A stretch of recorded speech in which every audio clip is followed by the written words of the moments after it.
Welcome to the Jessie Freez Show on WMTR 1250 AM, a Beasley Media Group station.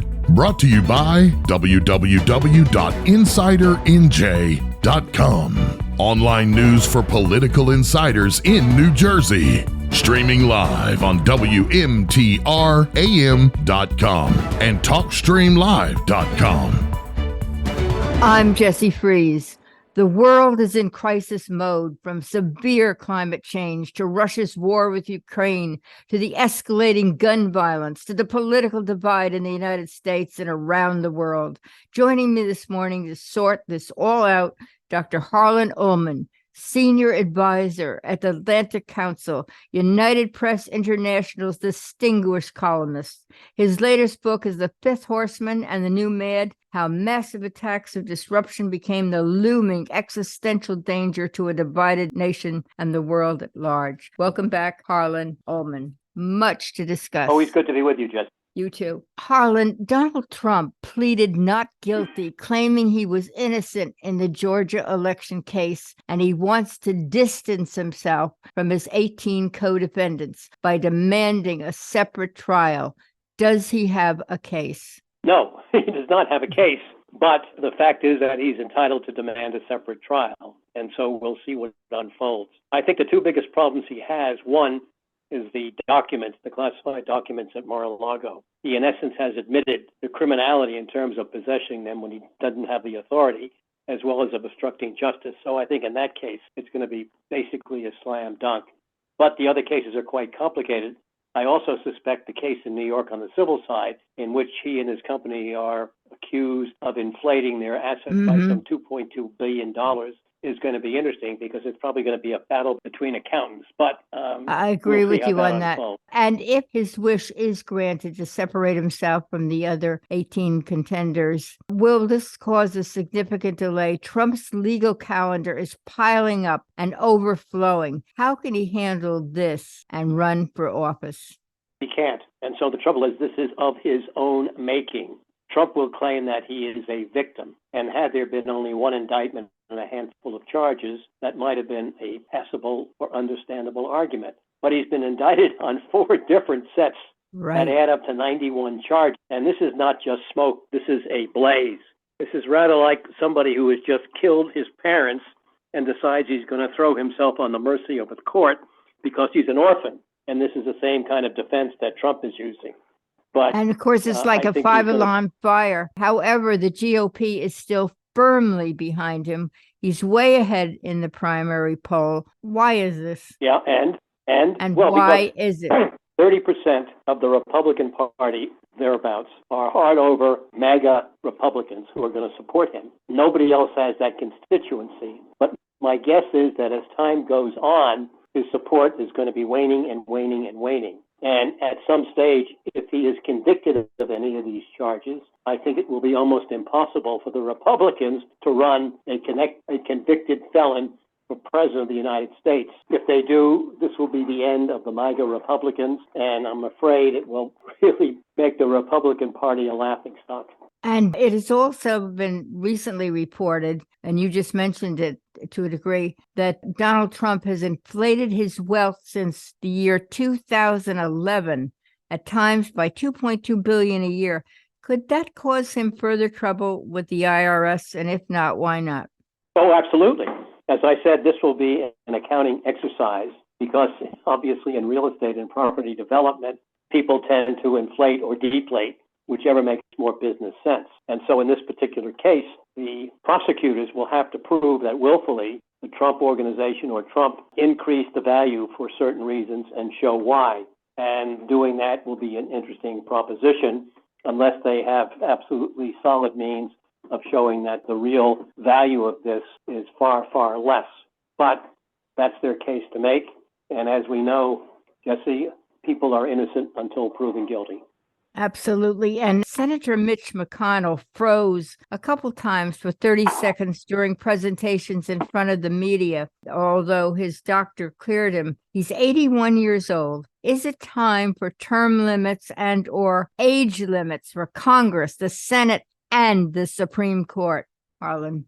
I think for the Supreme Court, yeah, there should be age limits. I don't think you can give a lifelong appointment to somebody. And so I would say 75 or 80 would probably be the upper limit. As far as for term limits on members of Congress, I profoundly disagree. That's up to the electors and the people. And I think term limits certainly are something that we should be discouraging.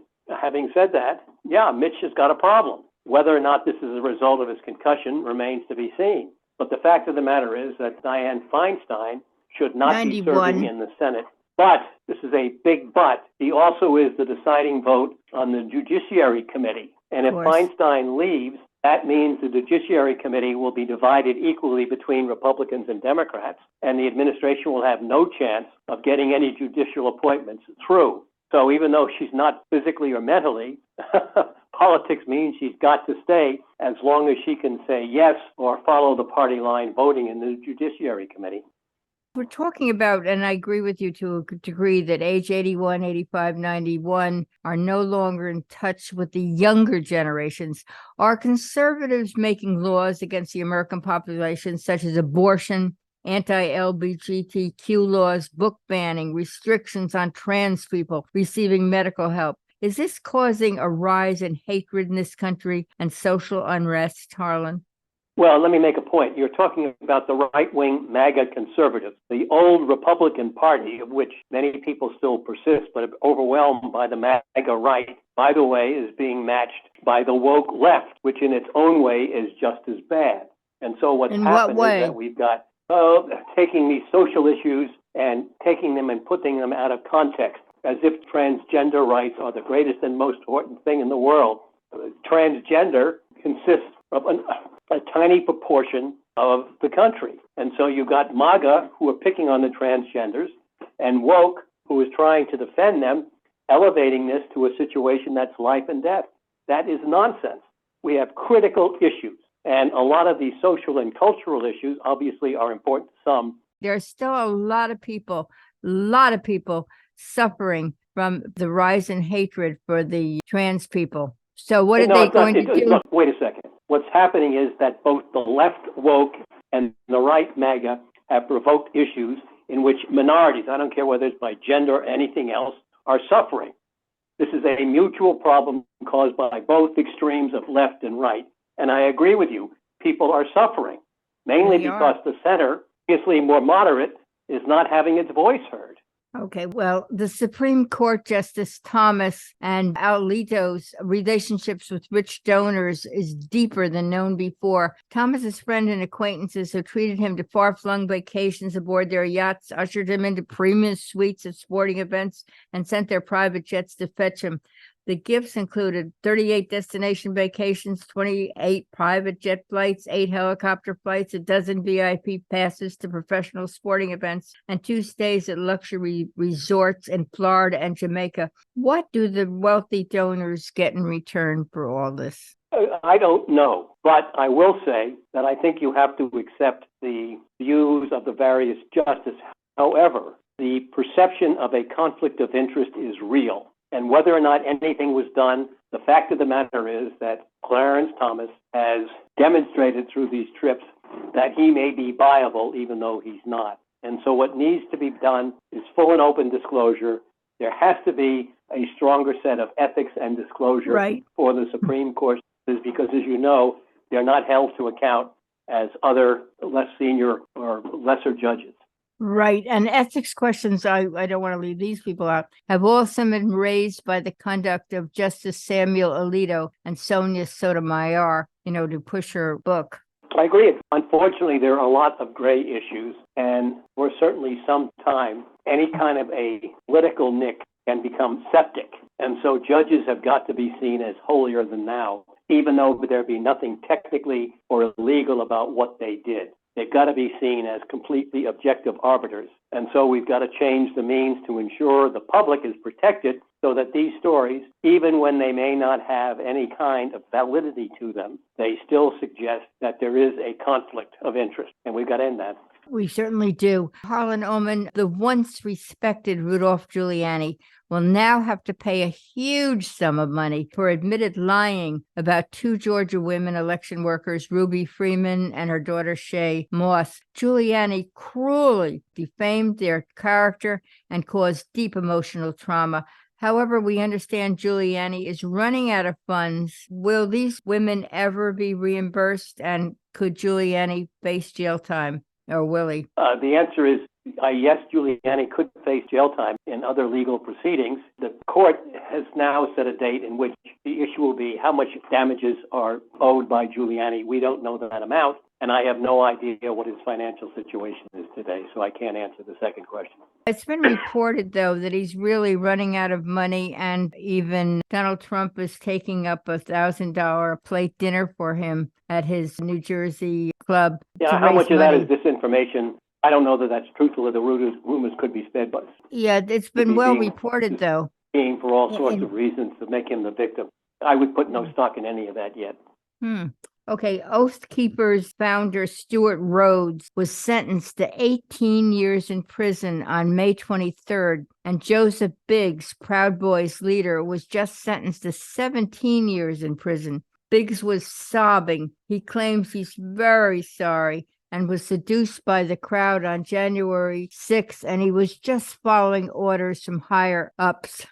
Other members of the group will be charged, and Dominic Pezzolino was just given a 10-year sentence for seditious conspiracy. So will they ever be pardoned, this group, if president is elected? He said if he is, he would pardon the Oath Keepers and the Proud Boys. Well, that's Trump. But if I were Donald Trump, those sentences would give me pause, because if any responsibility is pinned on Trump, and I suspect that there's an overwhelming amount of evidence that will be presented, he's looking at severe jail time. And if I were Trump, this proceeding and these sentences should really scare me, because they could be suggestions of things to come regarding his own legal problems. And what do you foresee, if you had a crystal ball, what do you really, truly foresee for his legal problems? He is going to be convicted on at least one of these indictments, at least one, and maybe more. And how that will unfold, my sense is that there is no chance of Trump being pardoned. Obviously, in Georgia, there's no way he could be pardoned if he's convicted. But if he's convicted of a federal crime, my guess that President Biden or the Democratic president, whoever that may well be, will reduce the sentence but not grant a pardon, and do that in exchange for certain guarantees that Trump will remain under home arrest at Mar-a-Lago or wherever, and will refrain from ever entering the political world again. Otherwise, he'll be locked up. Wow. And people's very lives and those of their families are being threatened constantly. Fonnie Lewis and her family are getting tremendous threats. Today, especially, also getting threats are the election workers, the judges, even prosecutors. What gives? And how come we're allowing this? Well, actually, in Clarence Thomas's defense, the argument that he's flying on private aircraft because of security does have some merit to it. But we are now going back to the more dangerous times in America, where violence is becoming far more frequent. For example, so-called mass shootings, which are defined as 3 or more people killed, there have been some 500 of them so far this year. And so when you have the politics becoming nasty, when you have the extremes of both left and right using frightful language and riling people up, when you have more guns than citizens in the United States, this is a problem. And so I would see violence increasing simply because the politics are getting worse and worse and worse. And so gun violence, violence in general, is becoming really the symptom of the larger political problems we face, that our society has lost the ability to be civil and to seek compromise. And that's a crisis for us. Yeah, right. And you're right, because we can't pass a day up in the newspapers. It's becoming absolutely the norm to see groups shot, and they're shot every place they go. What is safe anymore? Well, first of all, most of America is safe. But if you are the lowest income equivalent, or you're in minorities where you do not have access to good housing, education, so forth, you are obviously far more vulnerable. I don't think you're particularly vulnerable in New Jersey, Jessie, but my guess is that if you made $3,000 a year and were living in some horrible place, you obviously would be far more vulnerable. And so this gets back to the disequalities in our society and how we can go about reducing them to the smallest degree possible. The disparities here are functions of our political system, and these, of course, all conspire to make life much, much more uncivil. And they've got to be addressed. And unfortunately, because of the polarization of government and the inability of both parties to govern, we're not making much headway in these areas. And they say it's very hard to recruit new police officers to guard the people and to initiate safety. So what happens when we don't have enough police on our streets? Well, you answered the question, Jessie. It's not only police. In terms of serving the community, we're having difficulty recruiting teachers. I mean, who wants to teach for low salaries and all the insults that are being sent to teachers? Right. And so we're fighting all these issues. We have a shortage of doctors and nurses. And so in the skills in which I include policing, we have a real problem. And it also has carried over to the military. We have a crisis in recruiting in which we cannot man sufficient numbers of people to keep the current size military we have that's made up both of uniform and civilian personnel. So this is just not limited to police. It's a societal problem. Certainly is. And Donald Trump is vowing huge new tariffs if elected president. He met at his New Jersey golf club recently with Larry Kudlow, Newt Gingrich, and others. And among the ideas they discussed was Trump's plan to enact a universal baseline tariff, which U.S. officials say could be disastrous and detrimental to the United States. This plan would hurt us. This would make the cost of goods coming into the United States much more expensive for Americans. Also, the possibility of other countries raising taxes on anything made in America, causing trouble for the U.S. economy. So what do we do about this? I've got 2 minutes before this break. Well, the answer is very simple. Don't elect Donald Trump. I have 2 words to describe the lunacy of this tariff. Called Smoot-Hawley. Smoot-Hawley were the tariffs that were enacted in the United States in the 1920s that precipitated the Great Depression. This would be an act of supreme dereliction of duty, economic idiocy. And it's a further reason why people should not even consider voting for Donald Trump, because he would ruin the economy and probably would ruin the global economy, and we would be set back decades. Okay, you say that, but let me just ask you this one question. You said that they should consider not voting for him, but why are so many people behind him? His numbers keep growing. Jessie, the reason is that people are so discontent and angry with current government and leadership, they will accept anybody who has got extreme views because they're desperate. And this has become a situation of desperation, and Donald Trump becomes the answer when, in fact, he will make the situation, if not infinitely worse, orders of magnitude worse. I'm going to ask you when we get back what the Republicans are running against them and what are their chances and what chances do the Democrats have. I'm talking to Dr. Harlan Ullman, Senior Advisor at the Atlantic Council, is United Press International's Arnaud de Bergerac, distinguished columnist, and his latest book is The Fifth Horseman and the New Mad, How Massive Attacks of Disruption Became the Looming Existential Danger to a Divided Nation and the World at Large. And I recommend everyone to read this. And he's talking about the latest crisis in the United States and around the world. I'm Jessie Freez. We'll be right back with Dr. Harlan Ullman. John Graham, founder and CEO of Fairview Insurance Agency Associates, has been providing excellent service for the people of New Jersey since 1970. Fairview Insurance is a premier family-owned and operated independent full-service insurance agency based in Verona and Cherry Hill, New Jersey, working on behalf of individuals, companies, and public entities providing customized insurance plans, employee benefits, investment, and financial planning services. Fairview holds more than 30 licenses to service clients' needs in New Jersey, Pennsylvania, and New York, as well as nationally through specialty insurance programs for hard-to-place risks. Fairview Insurance Agency's knowledge of the industry, cohesiveness, and deep commitment to values have inspired confidence among their many thousands of clients. Fairview Insurance Agency Associates, Verona, New Jersey will win your trust. For the latest up-to-date news, visit www.insidernj.com. Online news for political insiders in New Jersey, featuring politicians, attorneys, medical, celebrities, and people and issues in the news. Fairview Insurance Agency, 25 Fairview Avenue in Verona. Find them online at fairviewinsurance.com.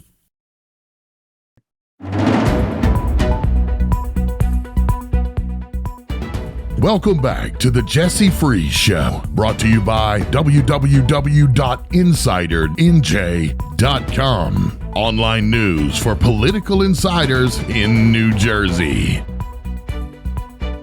Welcome back. We're talking to Dr. Harlan Ullman, Senior Advisor at the Atlantic Council, United Press International's distinguished columnist. Harlan, according to the Pentagon, 301 generals and admirals are currently in limbo because of Senator Tommy Tuberville's one-man hold on military confirmations over a dispute on the abortion policy. How can one man hold our national security at risk? Well, it's not just one man. It's 100 people in the Senate, because some of the rules in the Senate, quite frankly, are insane.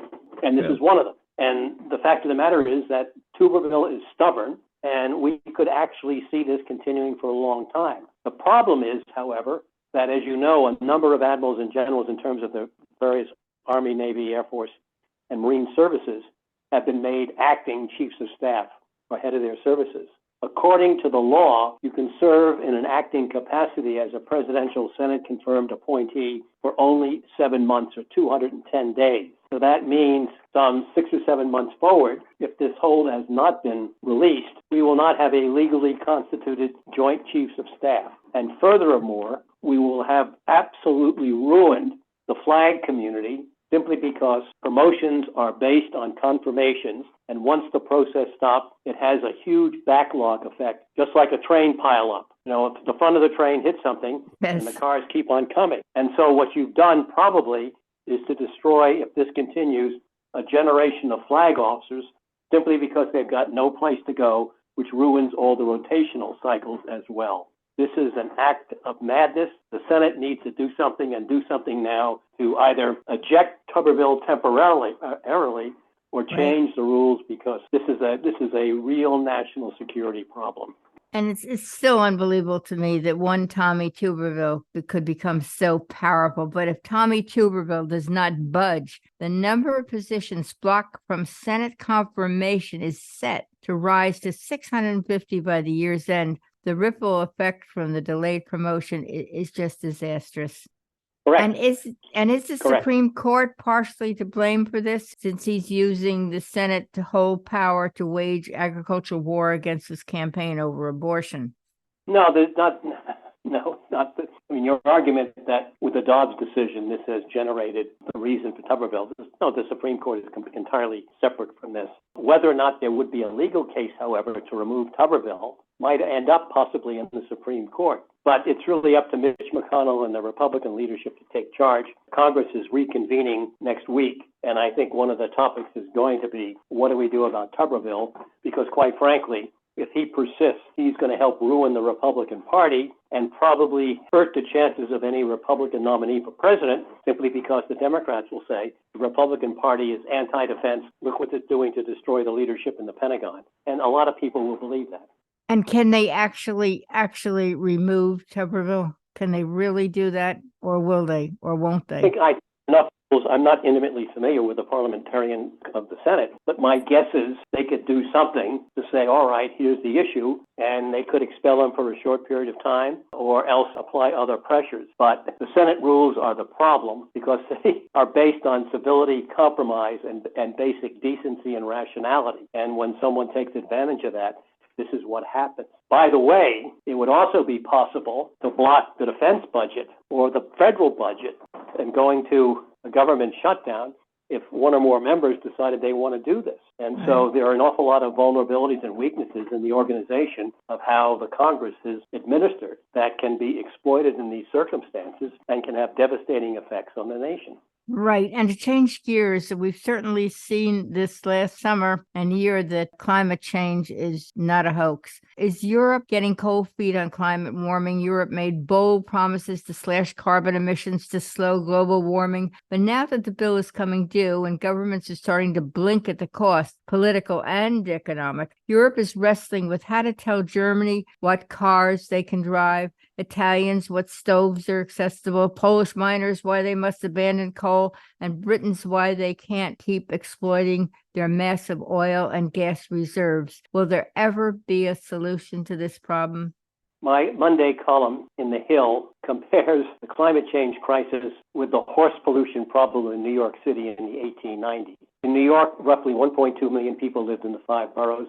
There were over 200,000 horses, and those horses had a lot of pollution, about 2.5 million a day, plus thousands of gallons of urine. Plus, because horses were worked so hard in those days, many just died, and so you had horses' corpses littering the streets. The founding fathers had no solution. This was a crisis. Fortunately, Henry Ford and Walter Chrysler did. And so by bringing in the automotive age, they fixed the horse pollution problem, but generated problems of their own. We need to do 3 things, which we've not. 1, we need a sound energy plan that marks the transition from fossil fuels to alternatives. We have not done that. It's not going to happen overnight. We're always going to need fossil fuels, but how do we manage that? Second, we have to consider nuclear power. It is the most available, safest, cheapest source of energy that we can find. And so we've got to convince people that that's important. And finally, nobody's really done their homework. In the future sometime, if we continue, there are going to be billions of electric cars. Now, where is all the electricity coming from to power those cars? Nobody has fully considered that, nor is fully consideration the need for all these electrical generating charging stations. So those are the 3 things we need to do. We need a transition plan we don't have. We need to start moving on nuclear power. And indeed, these small mobile reactors are probably one way. And last, we have to understand exactly what the electrical power generation needs are going to be in the next 10, 20, 30, 40 years. And how do we accommodate those? Because our electrical power infrastructure, not new. Where I live in Georgia, Washington, is over 120 years old. So these are issues that we need to do, can do, and why we're not doing them, I have no idea. I agree with you. My time has come practically to close, and I haven't asked you many of the questions I wanted to. But what was your take on the first Republican debate? Who won of the 8? Who lost? Very quickly. Who stood out in your mind? I like Chris Christie because I think they're moderate. Even though I don't think Nikki Haley is all that important. She was competent. I think that Ron DeSantis needs to be disqualified. He's supposed to be a lawyer. He obviously slept through much of his Harvard Law School days because he proposed sending special forces into Mexico. Not only would that be a declaration of war against our neighbor and largest trading partner, it's also against the war. Posse comitatus prevents and prohibits the use of military force for law enforcement, period. Now, if DeSantis doesn't know that much, doesn't deserve to be president. And what about Mike Pence and Vivek Ramaswamy? Vivek Ramaswamy is a young idiot savant who needs to grow up, in my judgment. And while Mike Pence comes across as a reasonable character, there is such a thing as a division between church and state. And unfortunately, in my view, the former vice president wears his religion too openly, and I think then violates the division and separation between church and state. Well, very interesting deductions, and I'll just end with Doug Burgum, Asia Hutchinson, and Tim Scott very quickly. Well, I think Tim Scott's a good guy, but he needs seasoning. Burgum is not ready for prime time. And as I said, the candidates that I find most appealing are Asa Hutchinson, because he's competent and experienced, yes, and Chris Christie, but they're not electable by the MAGA right. And so they're out of contention. I think the rest of the people are running for second place on the ticket. And my guess is that Trump can clear the nomination later this month at the Reagan Library Center if he says, at the end of this debate, I am announcing my pick for vice president. I think that would be game, set, and match. Whether he's going to do that or not, I don't know. Well, time will tell, and we shall see. And Dr. Harlan Ullman, as always, you've given me a great interview. Dr. Harlan Ullman, Senior Advisor at the Atlantic Council, United Press International's Arnaud de Berghoff, distinguished columnist, and his latest book, The Fifth Horseman and the New Mad. Thank you so much for joining us today. We'll be looking forward to further predictions from you. Thank you.